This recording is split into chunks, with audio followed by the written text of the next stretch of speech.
Yes, we're back with another episode, another rider. Today we have Assad. Am I saying it right? Asal, sorry. The lovely lady, and she's a PhD student, so check out the big brains on her. And she's going to tell us all about her industry and how she got into it. So nice to have you here today. Nice to be here as well. That's good. So first of all, what kind of person were you when you were in school? I'd say I took school too seriously. Okay. Yeah, I was the one like to prepare myself beforehand to go through all the exams. You can lean this way a bit, you're hiding your face. Well, that's better. Go on. So you took school very seriously? Yeah. Okay. Where did you go to school? In my hometown in Iran. In Iran? Okay. Yeah. Well, you'd have to take it seriously. It's competitive, and there's a massive, big exam to get to university. It's a university entrance exam. So,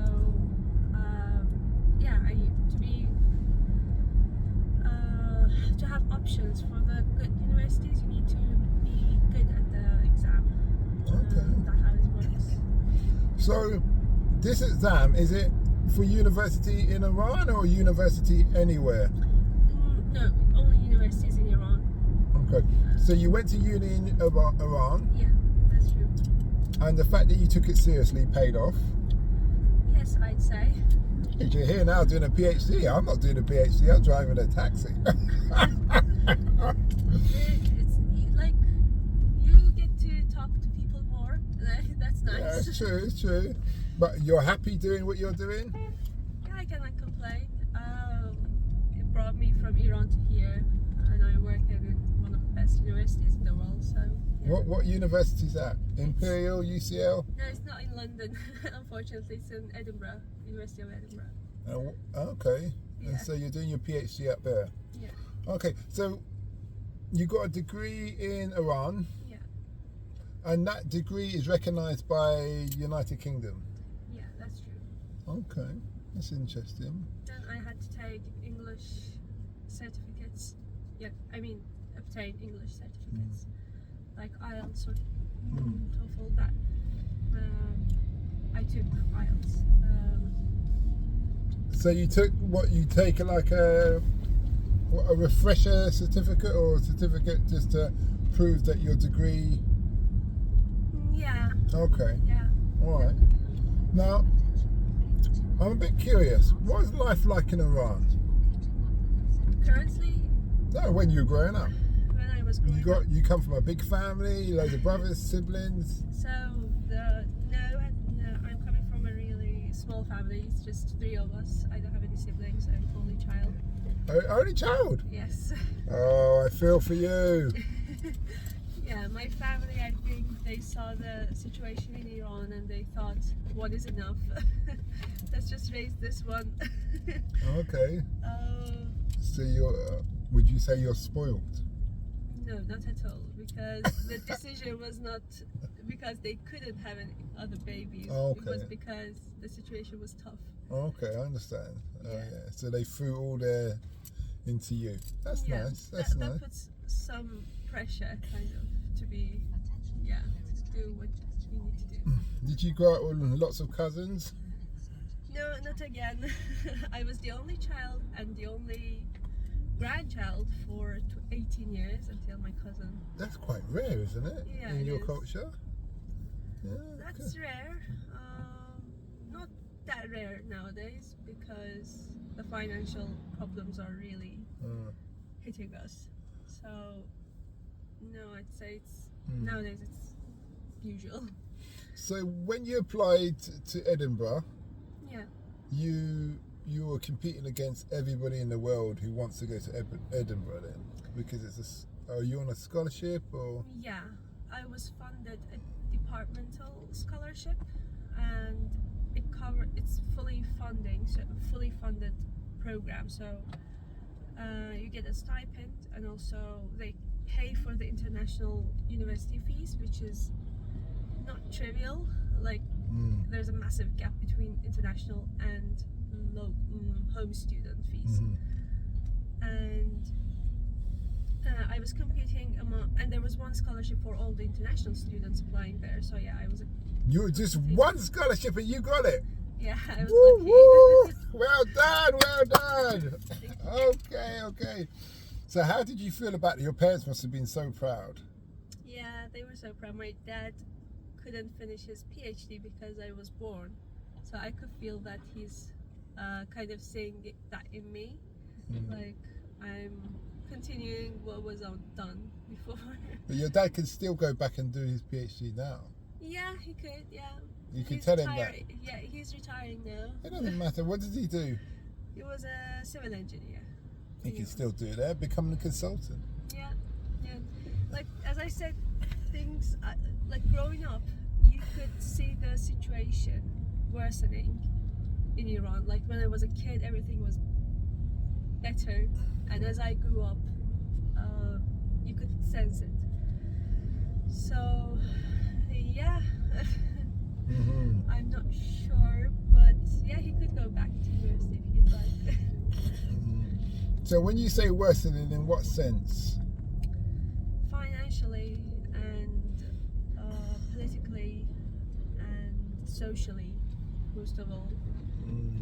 Because I guess financial impacts social life in a direct way. Yeah, my dad lost jobs. Then. So when you say he lost jobs, he is working for somebody, or he had his own construction company, civil engineering company? Yeah, he had some construction companies, but they didn't work out throughout time. It was they were doing well in the beginning, and then it's not an improved country like progress country. So yeah, engineering projects are not that well funded by the government. Okay, so he can get a contract, start the work, the government doesn't pay him, and now he has to. That's the situation right now. Pack it in. But you lot got a lot of oil, haven't you? A lot of. You got a lot of oil in Iran. We have a lot of oil, but currently, yeah, I'm not sure. Because I'm thinking. Priorities to spend money to set the budget is not as we suppose. Countries that usually have a lot of oil, especially Arab countries, kind of handle their wealth well. Yes, that's true. Okay. Yeah. So you came here to study. You came to United Kingdom, I should say, Edinburgh, to study. Was that your first time leaving the country? Yeah, I came from my hometown, Tapiz, to here for the first time. And how was that? The leaving, lots of tears, lots of look after yourself.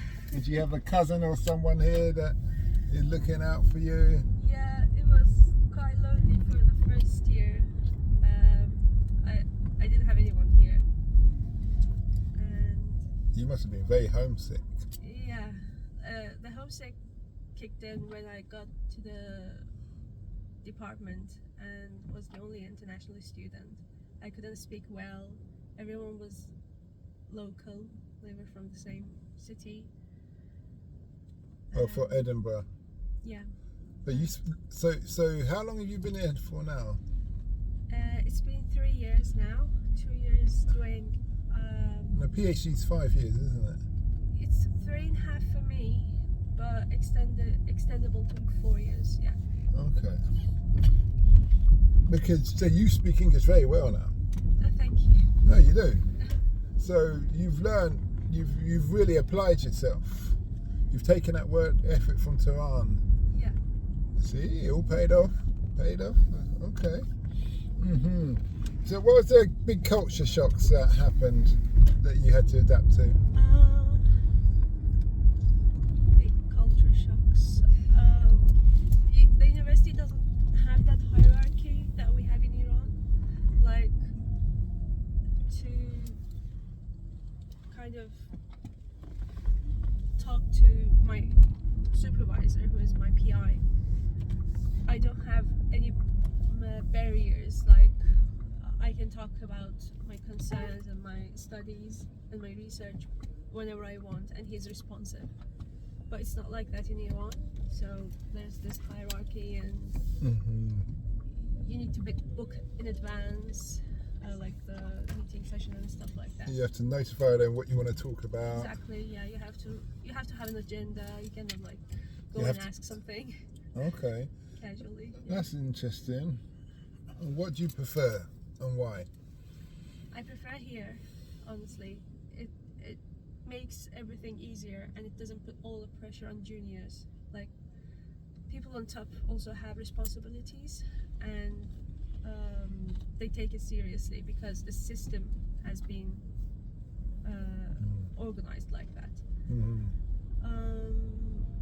I cannot complain about anything in here other than being homesick and not having that community and family in here, and that's something that I think everyone goes through.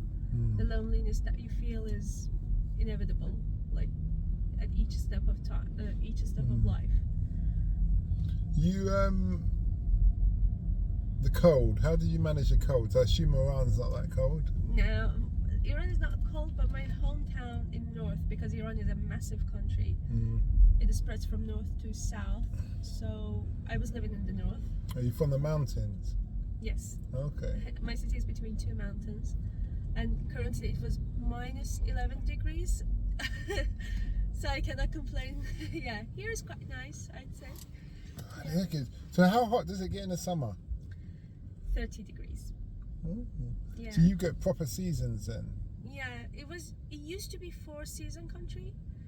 Yeah, we had beautiful spring, beautiful autumn, but now it's fading away, I guess, because of the climate change and the environmental changes in Iran. I'm not sure what's the reason, but yeah, it's hot in the summer and suddenly it goes to winter. It was not used to be like that. Yeah. Okay, I'm with you. So, what about the food? How do you manage the food here? I'd say the food is okay. I can make the foods that I miss from Iran myself, so that's okay. The food culture is different compared to us. We have big lunches, and then something is small for the dinner, which is quite the opposite in here. And I think that's aligned with the work culture in here. Like people need to work until 5, 6, so they have small snack for lunch, and then a big meal for dinner, which I think is more productive. But also you've got to consider culture. Originally people be all doing manual labour. Yeah. So if you're doing manual labour jobs, whether sheep shearing, shipbuilding, coal mining, you don't want to suddenly eat a heavy meal and have to go back to shoveling and lift it.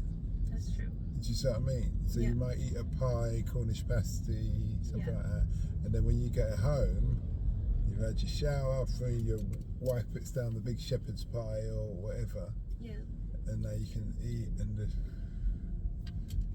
drink and go to sleep. Yeah. So. Yeah, exactly. That's, I think, a cultural difference that also affects the eating habits. I'm with you. So your PhD is in, what's the subject? Protein Dynamics, learning protein dynamics. And explain to us, break it down to us like we're children. What's the protein and what's the dynamics about? So, if you think, proteins are essentially made up of amino acids, a chain of amino acids. Are attached to each other linearly, like children, this. Children, what's an amino acid? It's the building block of proteins. So it's 4 carbons, and it has an amino end and a carboxyl end, which is the acid end. So the amino end is NH3, and the carboxyl end is COO minus. So these attach to these construct the backbone of the protein or the amino acid. And then so this is constant for all the amino acids. And when a group of side chain attaches to the carbon in the middle, it differentiates the different amino acids. Basically, you can have it ranges from valine to histidine and different. We have basically 20 amino acids, so depending on that side chain. They make this linear chain of amino acids. They attach to each other, different ones, and they make this linear chain. And then in a process called protein folding, they acquire a three-dimensional shape like this. This is affected by the energy of the protein, so it naturally goes into the lowest energy conformation. And then what happens, we know until here the experimental techniques have captured this for us, but we don't know what happens after that. Like, they move constantly, they're not like bricks, and throughout moving they acquire different conformations which can affect the drug design for the binding affinity of the protein, because we want to target a specific region of the protein for the drug to attach to, and if it's constantly changing shape, it would be we want to optimize that precision. Select this part. Okay, I want my drug to attach to this part. That kind of is used in cancer studies now, and Alzheimer's and Parkinson is a disease that is affected by malfolding. Like, the folding is not as it's supposed to be. So yeah, it's quite interesting, and it's quite niche if you think about it. So what's the purpose of your studies? I want to see how the dynamics of the protein are, and to learn them with deep learning, and see if we can generate generative frameworks, generative AI, if we can use the generative AI to generate protein conformations that are plausible. As I said, the experimental techniques take two states of protein. They capture proteins conformation, but we don't know what's happening in there. Like, imagine you are in a dance club and the light is like flashing. When you're looking at people, you can see their specific move, but you cannot see how they have got into that move, right? Because the light is flashing, and you can see like this, and then this, and then this. What I'm trying to do is to fill in the gap, like how the protein has moved, and see a movie basically out of the protein's dynamics. So yeah, that's currently what I'm doing. I'm using molecular dynamics simulation and deep learning to tackle this problem. There's a load of terminology you've used. Yeah. And I think you've lost me. You probably lost some of the guests. So I'm kind of ask you to expand on that. Yeah. You spoke about AI. Yeah. Molecular dynamics. And deep state. Is it deep state? Deep learning. Deep learning. So let's start. What's deep learning? Deep learning is basically like AIs. AI, like take ChatGPT. Yeah. They're using deep learning. So they're scanning all the data possible. Exactly. Yes. And regenerating it. Exactly. Yes. ChatGPT is generative AI because it doesn't give answers that it's like formulated itself. Exactly. Just regurgitates other information in different form. Yeah. For example, you could say like you can show a picture and say like, is it a cat or a dog? And the neural network or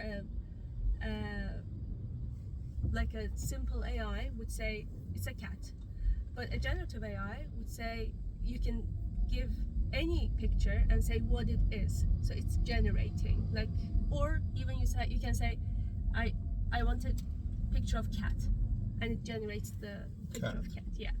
So it's not labeling, it's not clustering, it's just generating the answer. If that makes sense. Yeah. So that can deep learning and AI come together. Yes, we can use that basically in ChatGPT. If you take that, the input is words, but we are working with protein data. What I'm still trying to understand is what, layman's wise, what are you actually trying to achieve? For instance, I met a PhD student, this Chinese guy here, and he was trying to stop the aging process. Wow, yeah. I don't know how close he got. All I know, he lived in a £10 million penthouse in Vauxhall. Cool. And he's complaining that he has to pay rent to his dad. Okay. Because his dad owns a flat. Nice. That's not a way. But I said, you're an only child, to divert slightly, and he said, yeah. And I said, if you stop paying the rent tomorrow or today, your mum wouldn't let your dad kick you out because you're an only child. They'd be disappointed that as long as you're studying hard, they'll let you go.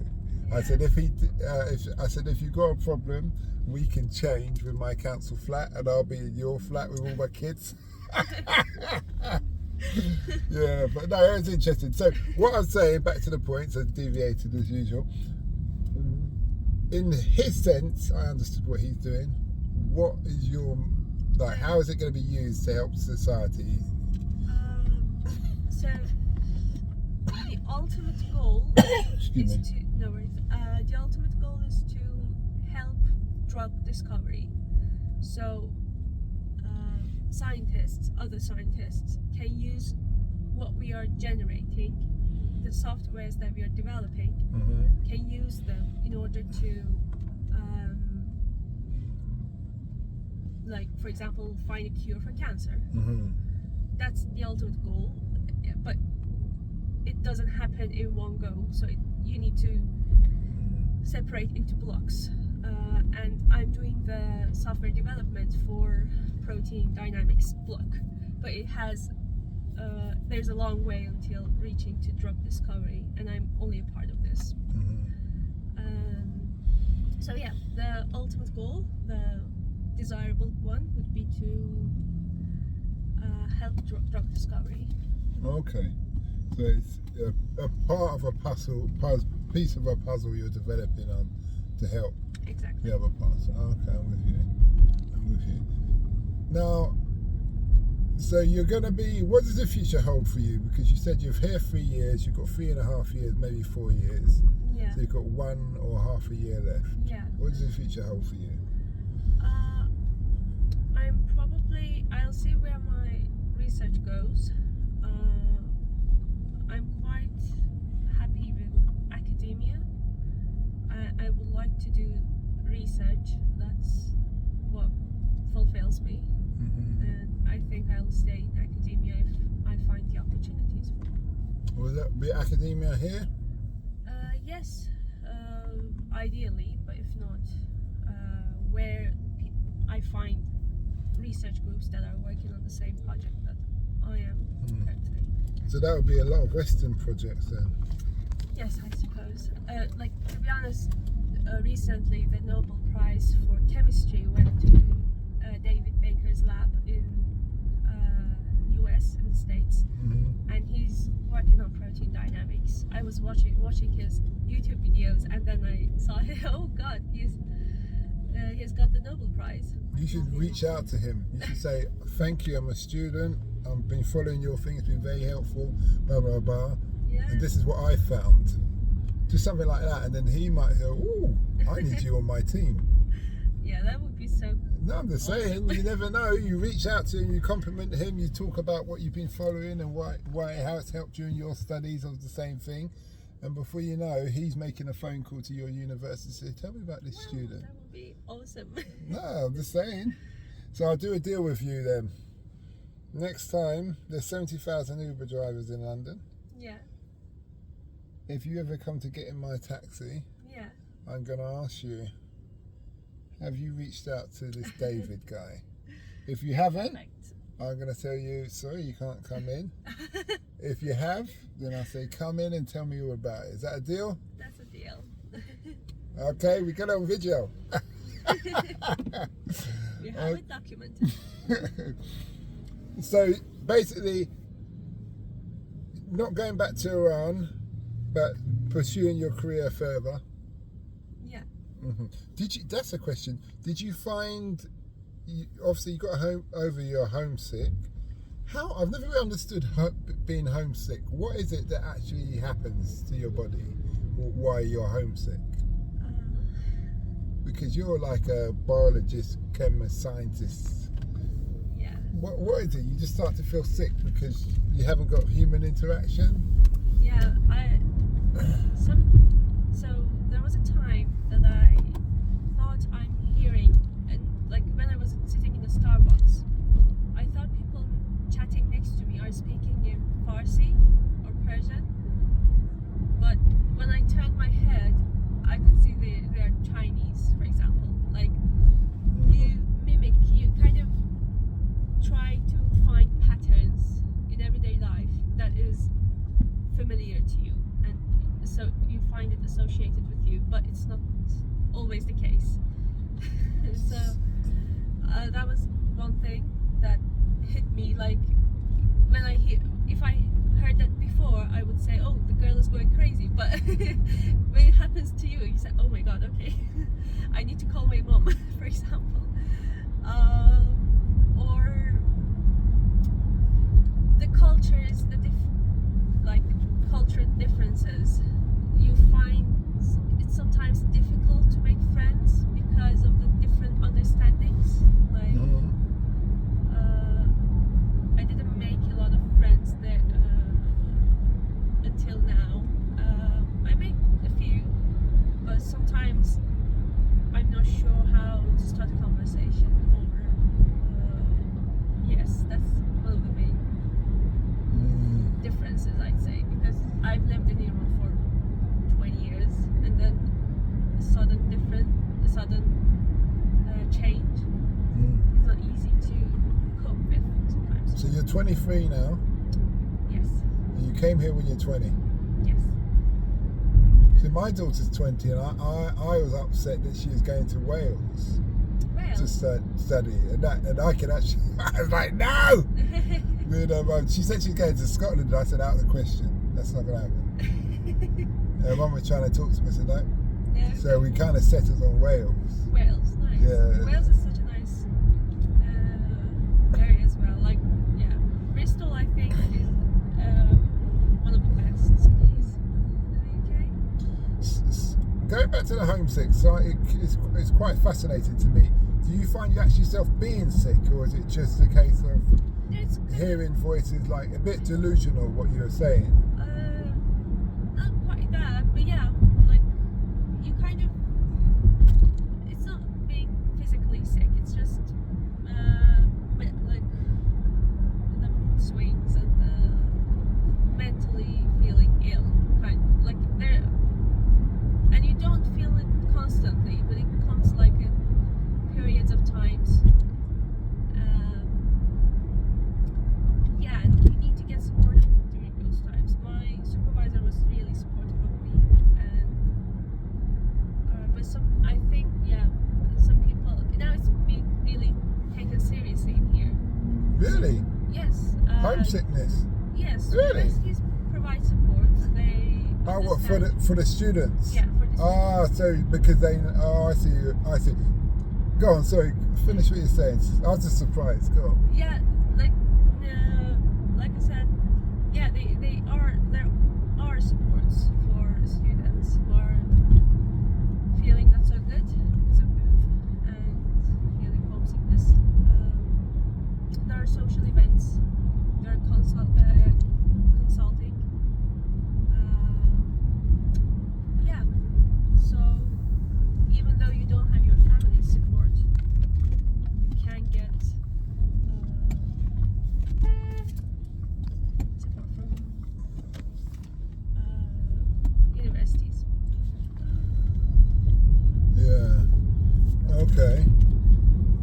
So, did you find any Iranian friends then here?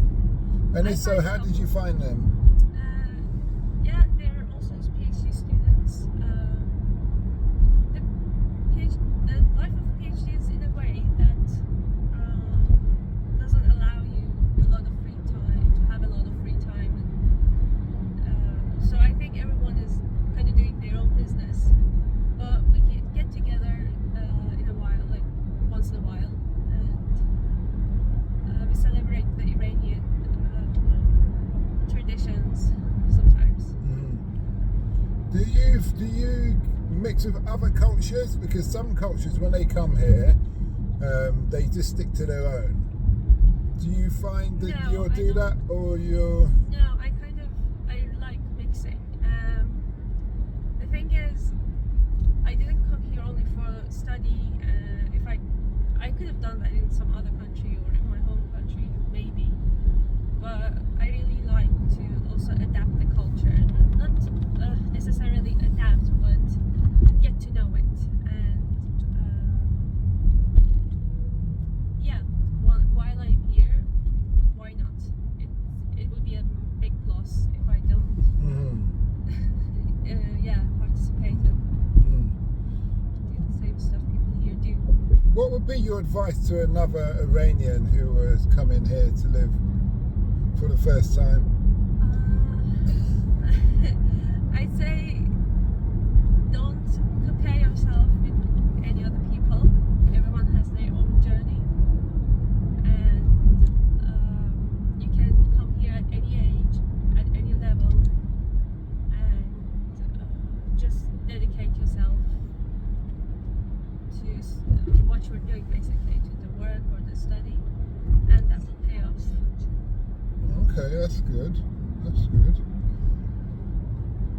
Is there anything I haven't asked you that you think we should know, whether it's about moving here, living here as Iranian, or did you go out clubbing? I know you don't socialise much. Yeah, it's not my thing. It's not your thing. I went rowing, which I really am proud of. Yes. Okay. I took lessons for rowing. It's a big thing in the UK. Yeah. And yeah, I think you should try all those sports and stuff that are available in here. They're special to here, like rowing or climbing in Scotland, because there are some mountains there. Yeah. Okay. You enjoyed the climbing? Yes. Very scenic? Sorry? Very scenic. Scenic. Scenic, it means nice views. Oh, yes.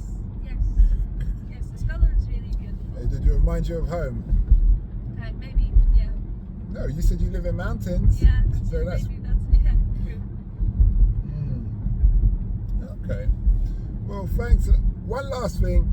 Where did you, for people who are in Iran or even internationally, if they want to get a scholarship, PhD, what site would they go to? What company or charity or? I found mine through jobs.uk, I guess, which you can filter to PhDs. Jobs.uk? Yes. Oh yeah, so PhD's counted as a job? Yes. Because you get paid? Yes. Even though you're researching something? Yeah, that's true. Because you're an academic? Yes, exactly. You study your whole life. That's what you're going to be doing, study it. Probably. Yeah. You must be really bright. Okay, that makes sense. I found that from a website, and I filtered out to only PhD jobs. That's the best way for UK, but internationally, findaphd.com is another website. That's why. Findaphd.com. Yes. And would it be the same if somebody wanted to study a degree in England? Yes, for PhD, yes. If you're going to be sponsored? Yeah, so there are a couple of positions which are funded, and some of them are not. So you need to go through all the positions that you're interested in and see if you will be given a stipend or not. Did you apply for America? No. Why not? It's it's too complicated for me. The Oh, the healthcare system, yeah. Oh, okay. I really like it in here. Like after 3 years, it feels like home for me. Okay, that's nice. Yeah. So you're not homesick anymore. Has your parents come and visited you? Not yet. I need to apply for a visa for them. 3 years. Will they have problems getting a visa? Like, yeah. Did you ever being Iran? Not being horrible. We don't hear too many positive things about Iran on the news. So, was it a long process? Was it really hard? I think the visa is not that difficult, but the subject that I work in requires ATAS, which is a certificate for basically proving that you won't use this for evil purposes, I guess. And although mine is quite harmless, it's proteins, but I had to provide it, and that was a bit of stressful time, I'd say, because it takes a lot of time, more than a month, and it's not straightforward. You don't know when you will get an answer, and there's no fast track for that. So I'd say but it's the way it is. Yeah, I understand that. It's the way it is. Well, welcome, and thanks for doing the research and doing the interview. Thank you.